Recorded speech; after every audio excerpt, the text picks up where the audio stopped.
এখানে ছিল কাছারি এই কাছারি ছিল, এই কাছারি সাথে ছিল ওই যে কমিউনিটি সেন্টার,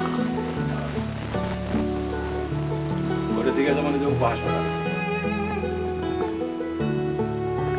শ্বাসরুদ্ধকর পরিবেশ, এখানে ভিতরে ঢোকার মতো আসলে কোনো পরিবেশ নেই। বন্ধুরা, এই বংশাই নদীর তীরেই এখানে সেই জমিদার হেমবাবু চৌধুরীর প্রতিষ্ঠা করা এই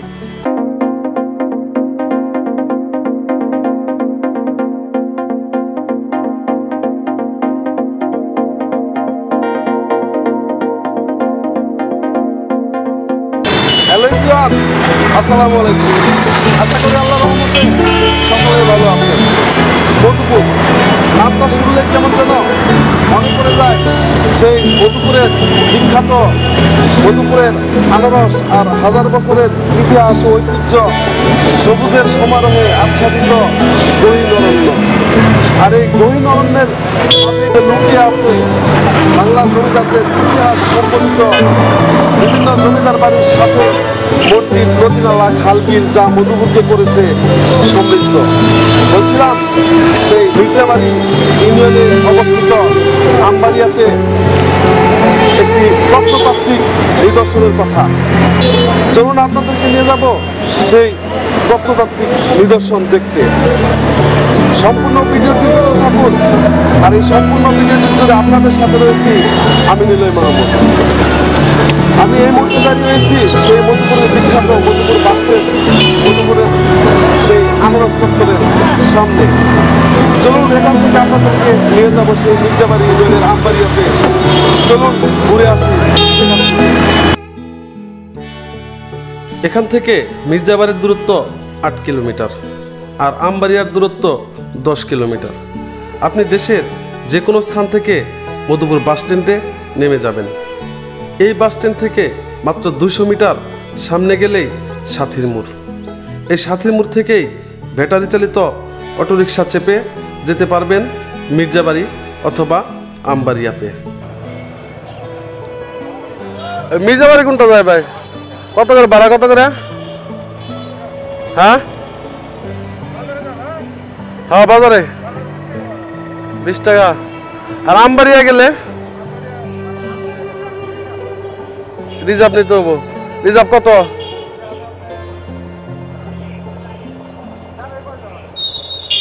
যাই যাক, 2-3 জন যেই যাক, 200 টাকা।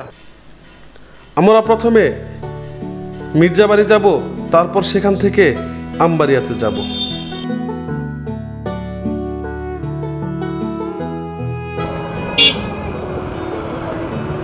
মধুপুর শহর পেরিয়ে এখন আমরা চারালজানিতে। চারালজানি অতিক্রম করতেই হাতের বামের পাশে দিয়ে একটি রাস্তা চলে গেছে সে মির্জাবাড়ির দিকে। আমরা এখন মির্জাবাড়ির দিকে চলে যাব।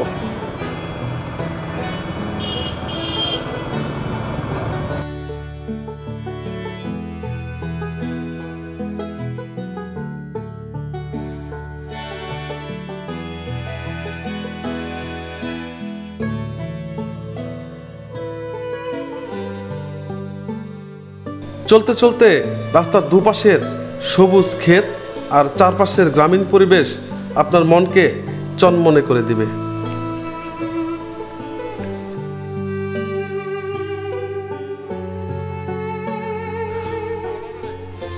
বহুকাল আগে এই বংশাই নদীর উপরে গড়ে উঠেছে সবুজের চাদরে ঢাকা দৃষ্টিনন্দন এই ছোট্ট ইউনিয়ন মির্জাবাড়ি।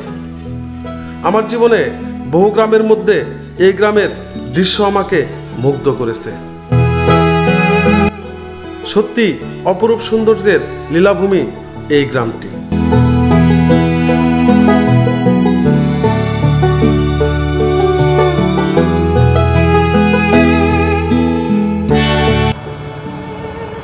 চলতে চলতে আমরা এখন দুর্গাপুর বাজারে, দুর্গাপুর ঈদগাহ মাঠ, বাম পাশে সেই বংশাই নদী। যে গ্রামটিতে আমার শৈশব কেটেছে সেই গ্রামটিতে নদী না থাকায় নদী দেখা আমি খুব উপভোগ করি। নদী দেখলেই আমি হারিয়ে যাই অজানায়।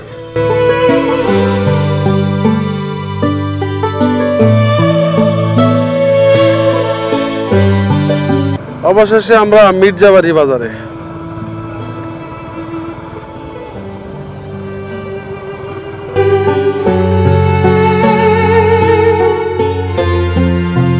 ভাই আমবাড়ির রাস্তা কোনটা? হ্যাঁ সোজা এখান থেকে কত কিলোমিটার? 2 কিলো। আচ্ছা, মির্জাবাড়ি বাজার থেকে সামনের দিকে এই রুটটায় চলে গেছে সেই আমবাড়িয়াতে। আমরা এখান থেকে আমবাড়িয়ার উদ্দেশ্যে রওনা হব। আজকে আমি এই যাত্রায় বরাবরের মতো ক্যামেরাম্যান হিসেবে নিয়েছি মেহেদী হাসান রয়্যানকে।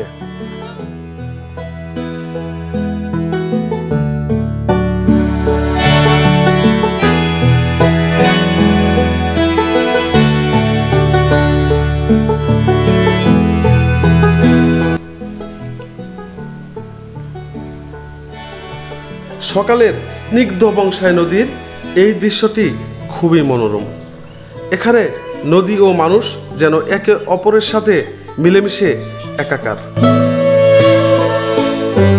সেকালে নদী কেন্দ্রিক ব্যবসা বাণিজ্যের জৌলস হারিয়ে গেছে বটে, হারিয়ে যায়নি নদীর সাথে মানুষের আত্মিক সম্পর্ক। এই নদী এখনো এখানকার বহু মানুষের জীবন জীবিকার অবলম্বন।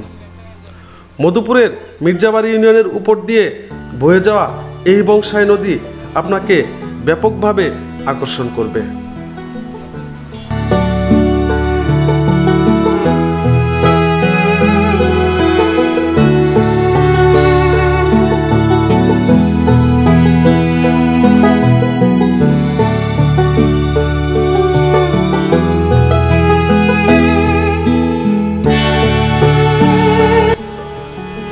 চলতে চলতে সেই কাঙ্ক্ষিত আমবাড়িয়া জমিদার বাড়ির সন্নিকটেই চোখে পড়ল এই গ্রামীণ বাজার। এই গ্রামীণ বাজার পেরিয়েই নয়নাভিরাম দৃষ্টিনন্দন সবুজ শ্যামল গ্রামের শুরু জনপথ ধরে একটু সামনে এগোতেই হাতের বাম পাশ দিয়ে যে পথটি বয়ে গেছে সে পথ ধরেই একটু সামনেই সেই কাঙ্ক্ষিত রাজবাড়িতে পৌঁছে গেলাম।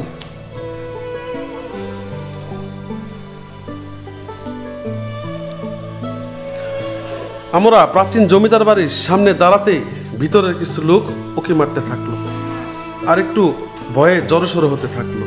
ভিতরে প্রবেশ করতেই বুঝতে পারলাম তারা খুবই ভয় পাচ্ছে।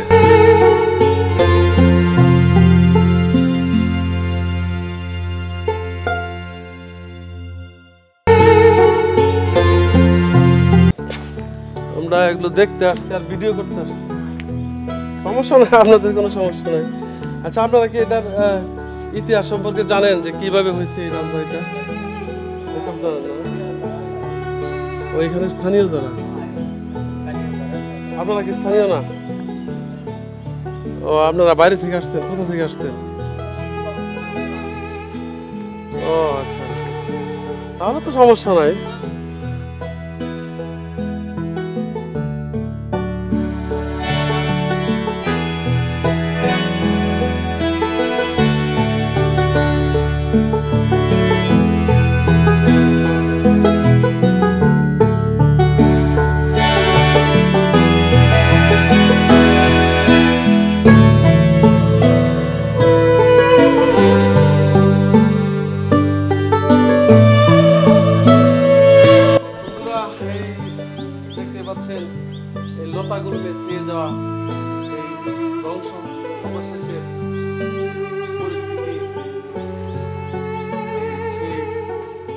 প্রাচীন প্রত্নতাত্ত্বিক একটি নিদর্শন, সেই জমিদার হেমবাবু চৌধুরী প্রতিষ্ঠা করা।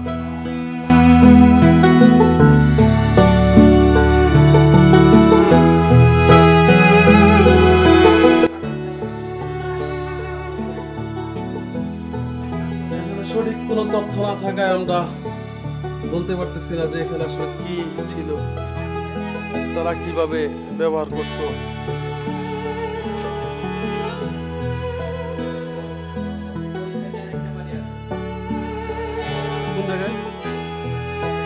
অপোজিটে।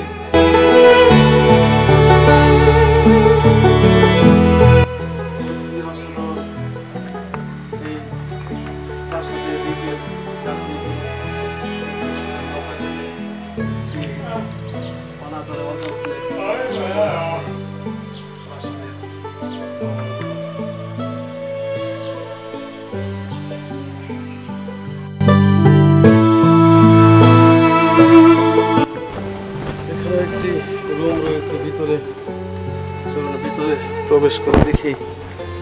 এখানে একটি প্রাসাদ, জরাজীর্ণ ধ্বংসাবশেষ।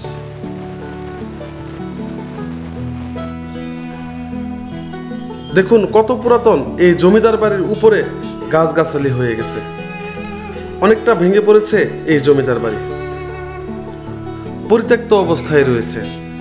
চলুন বন্ধুরা ভিতরে ঢুকে দেখি কি অবস্থায় রয়েছে। এককালের জাঁকজমকপূর্ণ প্রাসাদের এমন হাল দেখে বুকটা খা খা করে।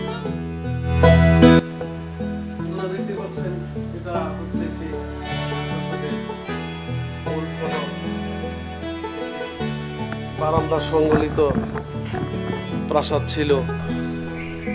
জমিদার হেমবাবু চৌধুরী এই প্রাসাদটি নির্মাণ করেন, পরে তা ফেলে রেখেই চলে গেছেন। সংস্কারের অভাবে শুধু প্রাসাদটাই ভেঙে পড়ছে না, কালের বিবর্তে মানুষজন জমিদারের নামটাও ভুলে গেছেন। ধারণা করা হয় জমিদার হেমচন্দ্র চৌধুরী 1880 সাল পর্যন্ত এখানে জমিদারি পরিচালনা করেন। তারপর পরই এই রাজবাড়ি ত্যাগ করে গোপালপুর উপজেলার ঝাওয়ালি ইউনিয়নের সুবর্ণখালী গ্রামে নতুন রাজবাড়ি নির্মাণ করেন। তিনি সেখান থেকেই জমিদারি পরিচালনা করেন। বন্ধুরা আমাদের সাথেই থাকুন, এই জমিদার হেমচন্দ্র চৌধুরীর বাকি ইতিহাস ও আরেকটি নান্দনিক জমিদার বাড়ি গোপালপুর উপজেলাধীন হেমনগর জমিদার বাড়ির ইতিহাস ও ঐতিহ্য খুব শীঘ্রই আপনাদের মাঝে তুলে ধরব।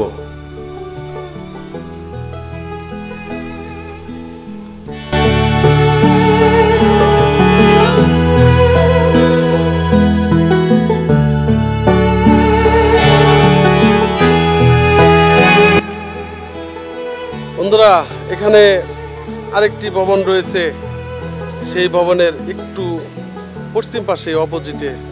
এটি একেবারেই জরাজীর্ণ, একদম অনাদরে অবহেলায় পড়ে আছে। আমরা চলুন একটু ভিতরে যাই।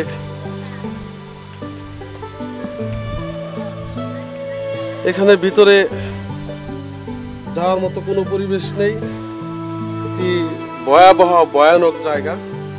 ভবনটা এখান থেকে দেখা যাচ্ছে, আপনারা দেখতে পাচ্ছেন টোটালি বিভিন্ন লতা পাতায় লতা গুল্মে ছেয়ে গেছে এই ভবনটি।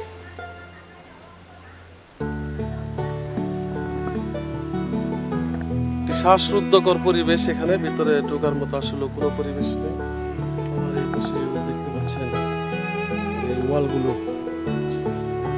অযত্নে অবহেলায় পড়ে আছে,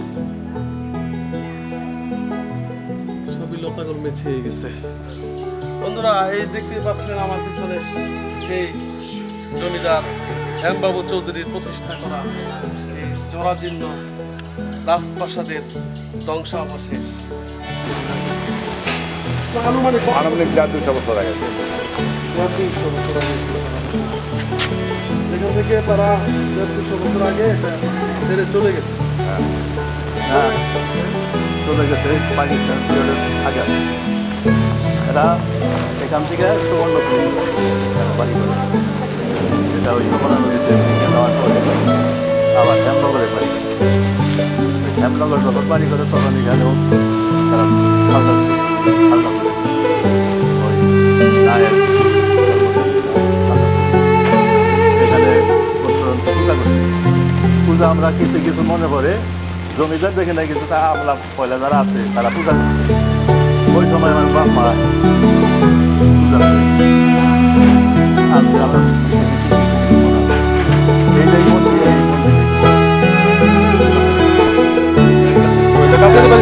এখানে ছিল কাছারি বাড়ি, এখানে কাছারি বাড়ি ছিল। এই কাছারি বাড়ির সাথে ছিল ওই যে কমিউনিটি সেন্টার ওইটার দিকে যেমন যে উপ হাসপাতাল হাসপাতাল, এই হাসপাতালের নাম কি? এখানে কিন্তু আপনার এই হাসপাতালের এরিয়ায় আন্ডারে অনেক জমি মানে সরকারি ব্যাপার। এই বাজারের নাম কি? আমবাড়িয়া বাজার। আর ওই হাসপাতালের নাম কি? আমবাড়ি হাসপাতাল। আচ্ছা আচ্ছা। বন্ধুরা, আমরা এই আমবাড়িয়া বাজারে এই প্রত্নতত্ত্ব একটা নিদর্শন ভিডিও শেষে এখানে চায়ের আড্ডায় বসে এখানে স্থানীয় মুরব্বী ব্যক্তিবর্গ, আমাদের সম্মানিত, আপনার নামটা আব্দুল সাত্তার, উনি অলরেডি ইতিমধ্যে জানিয়েছেন যে এখানে একটি হাসপাতাল রয়েছে, খুবই করুণ অবস্থায়। অত্র এলাকার জনসাধারণের একটু দুর্ভোগ, এটি আমাদের মন্ত্রী মহোদয় প্রতিশ্রুতি দেওয়ার পরেও দ্রুত কাজ হচ্ছে না। এটার উন্নয়ন কাজের জন্য এলাকাবাসী জোর দাবি জানিয়েছে। বন্ধুরা, আমরা সেই রাজপ্রাসাদ থেকে এই সবুজ শ্যামল ছায়া ঘেরা পরিবেশের মধ্য দিয়ে সেই হাসপাতালের দিকে এগিয়ে যাচ্ছি ধীরে ধীরে।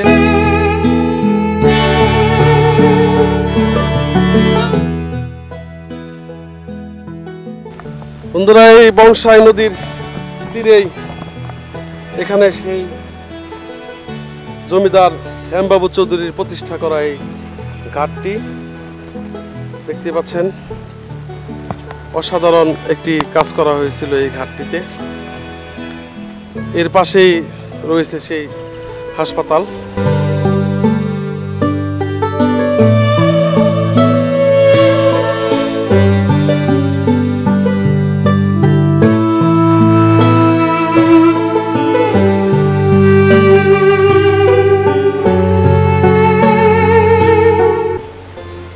বন্ধুরা, এই বংশাই নদীর তীরে গড়ে ওঠা এই হাসপাতালটির বেহাল অবস্থায় থাকায় কমপক্ষে 50 শয্যা বিশিষ্ট হাসপাতালে উন্নীত করার লক্ষ্যে স্থানীয় লোকজন আমাদেরকে বর্তমান সোশ্যাল মিডিয়াতে তুলে ধরার জন্য আহ্বান করেন। তার এই ধারাবাহিকতায় আমাদের এই অত্র এলাকার এই বড় ভাই আব্দুল সাত্তার ভাই, তার বিশেষ উদ্যোগে তিনি আমাদেরকে জানিয়েছেন এই হাসপাতালটির আরো উন্নত করার জন্য। কত শয্যা বিশিষ্ট বলছিলেন?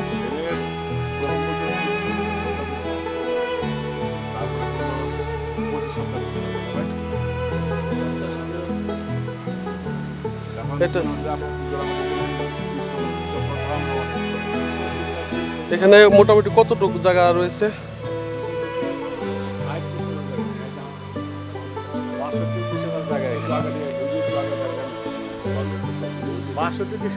এই 62 ডিসিমল জায়গার উপরে নির্মিত এই আমবাড়িয়া উপস্বাস্থ্য কেন্দ্রটি আসলেও খুবই জরুরি।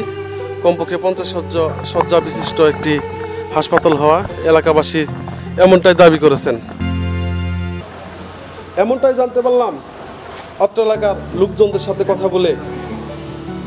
আমারও মনে হয়েছে এই প্রাচীন নিদর্শনটি প্রত্নতাত্ত্বিকদের আওতায় এনে এর সংস্কার করার দরকার। এই ছিল আমাদের আজকের ভিডিও। আপনার আশেপাশে এরকম কোনো প্রত্নতাত্ত্বিক নিদর্শন থাকলে আমাদের কমেন্ট বক্সে লিখে জানাতে পারেন। আমরা সেই নিদর্শন নিয়ে আরেকটি রোমাঞ্চকর এবং অ্যাডভেঞ্চার ভিডিও আপনাদের মাঝে তুলে ধরার চেষ্টা করব। ভিডিওটি ভালো লাগে থাকলে আমাদের চ্যানেলটিকে সাবস্ক্রাইব করে রাখুন, পাশাপাশি বেল আইকনটিতে ক্লিক করে রাখুন, যাতে করে আমরা নতুন নতুন ভিডিও ছাড়া মাত্র নোটিফিকেশনটি আপনার কাছে চলে যায়। দেখা হবে আবার নতুন কোনো ভিডিও নিয়ে। ততক্ষণে ভালো থাকুন, সুস্থ থাকুন, সুন্দর থাকুন, নিরাপদে থাকুন। নিরন্তর শুভকামনায় thank you and good bye.